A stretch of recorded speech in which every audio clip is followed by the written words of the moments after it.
It is a fantastic time to be a Souls-like fan. I honestly feel spoiled. Just this year alone, we've had Kazan, the first Berserker, tearing it up with fast-paced brutality, the Lies of P Overturned DLC, expanding on one of my favorite recent surprises, and Elden Ring Night Rain, giving us even more reason to sink 100 more hours into the lands between, and somehow there's still more on the way. But today, I want to talk about one game in particular that's been eating my free time, Wuchang Fallen Feathers. I've put just over 35 hours into the game, and while it isn't perfect, it has technical flaws, design hiccups, and even some controversial patches. It's also one of the most exciting Souls-like experiences I've played recently. What is Wuchang Fallen Feathers all about? It's a Souls-like action RPG set in the chaotic final years of China's Ming Dynasty. You step into the shoes of Wu Chang, a pirate warrior who wakes up with amnesia. She's inflicted with this mysterious feathering disease, a supernatural plague that's turning people into monstrous bird-like creatures. That's right, while also granting her strange powers on her own. Thematically, it's striking, where Dark Souls deals with fire and decay and Bloodborne with cosmic horror. Wu Chang feels rooted in plague, transformation, and the weight of cultural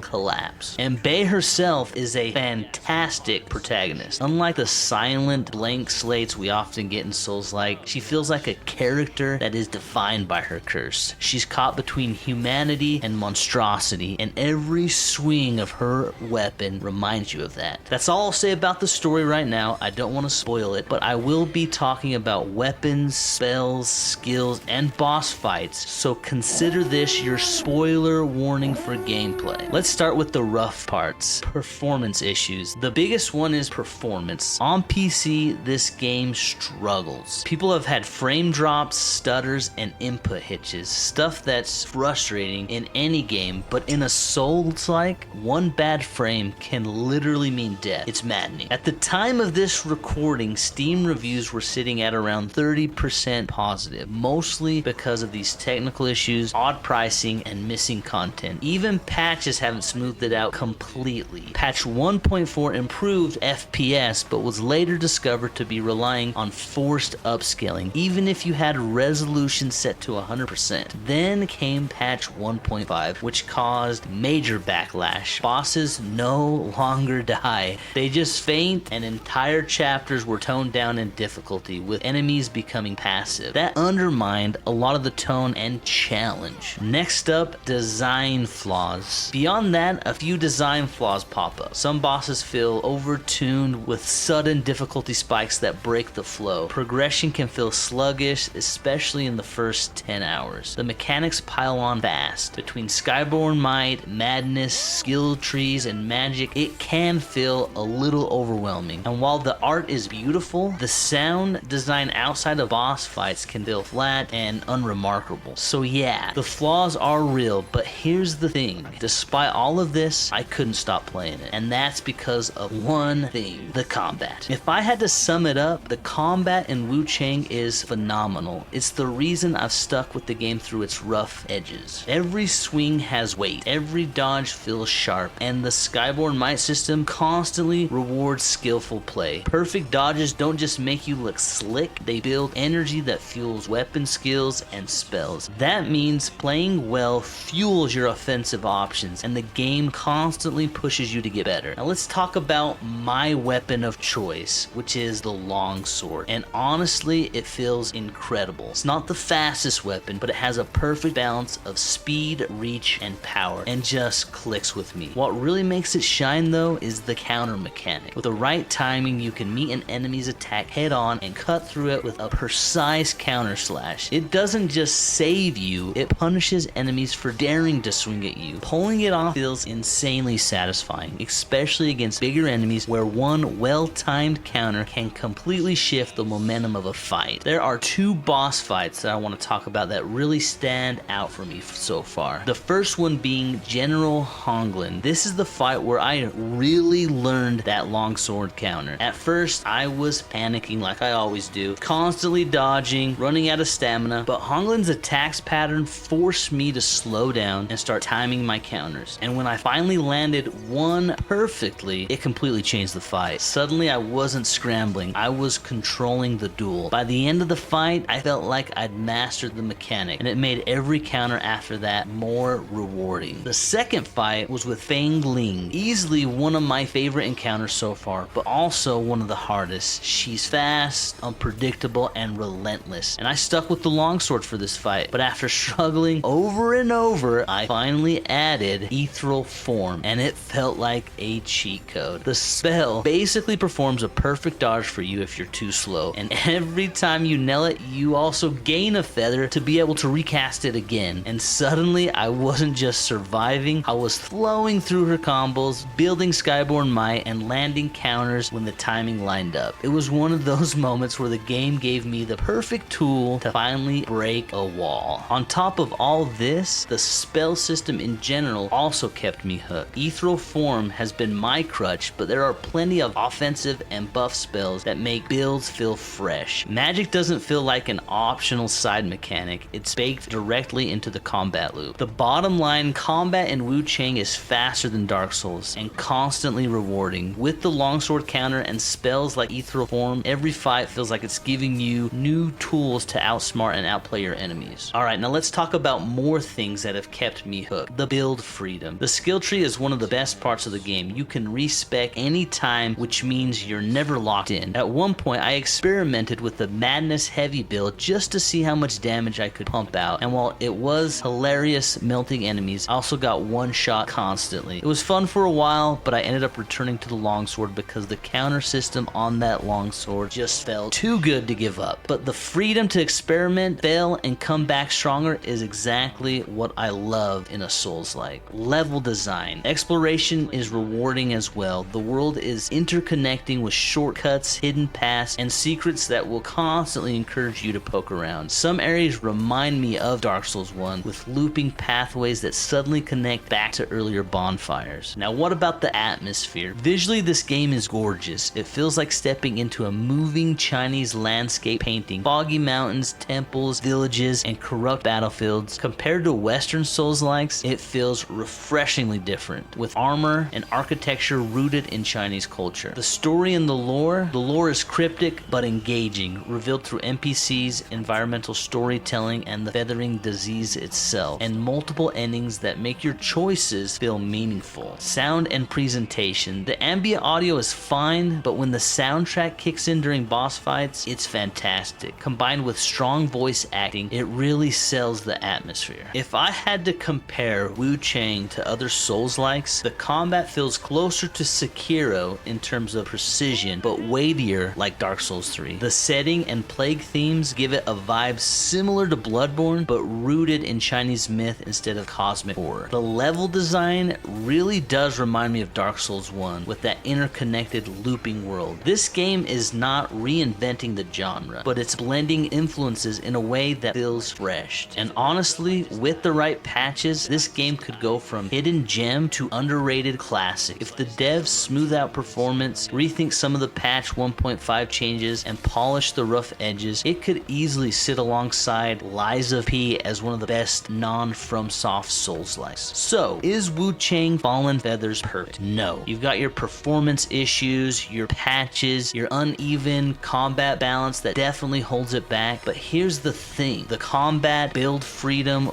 world design, and atmosphere hooked me completely. This game nails the most important part of a Souls-like. It feels incredible to play. After 35 hours, I'm not just impressed, I'm excited to keep going. And if you're a Souls-like fan, as long as you can deal with a few rough edges, this game is absolutely worth your time. If you've tried Wu Chang already, let me know your favorite weapon or spell down in the comments. And if you enjoy deep dives into Souls-likes and trophy journeys, consider hitting that like and subscribe. It helps a ton.